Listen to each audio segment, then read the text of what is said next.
Sweet girl sa labas, pero strong at the core. So, kung vegetable ako, I'm a corn kasi sweet girl lang ako. Uy! Wag kami, Elisa. May wasabi gabi. Sweet girl sa labas, pero strong at the core. Lettuce ako. Parang lettuce sa sandwich o salad. Hindi man bida, pero hindi buong lasa kung wala ako. Here, kita ba? Oh, ready. Guys, ay hindi po ito pechay. Ito ay romaine lettuce. Oh! Sorry! Mahirap yung i-betchay lang.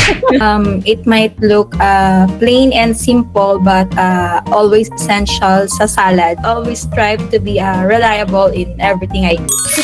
Ako na lang yung bawang. I may be small but I start to sizzle. Ay, takot ang mga vampira sa akin. Vampire, right? Ako po isang onion kasi minsan hindi ako naliligo. So yun din amoy ko, sabi ng asawa ko. Iyakin kasi ako. Pero strong flavor. So strong naman. Iiyak pero nananapak. Yung gulay po that describes me is kangkong. Why kangkong? I try to thrive in multiple and different situations. Patola. Kasi pala patol ka. Feeling avocado. Bakit ka avocado? Malaki yung gitna.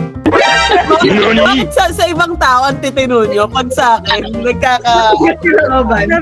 avocados kasi, they can be flexible and packed with good stuff. Just like I'm packed with valuable skills. Ako ay bawang din. Dahil ako po ay, kagaya ng bawang, laging nakasako. As a fruit, I'll go for grapes because as I grow, I could turn into a wine. Gulay ako, okra po. Kasi malaway pag matulog. What is this behavior? Siguro kayo versatile eh. Yun naman, parang Oo may nga. iba.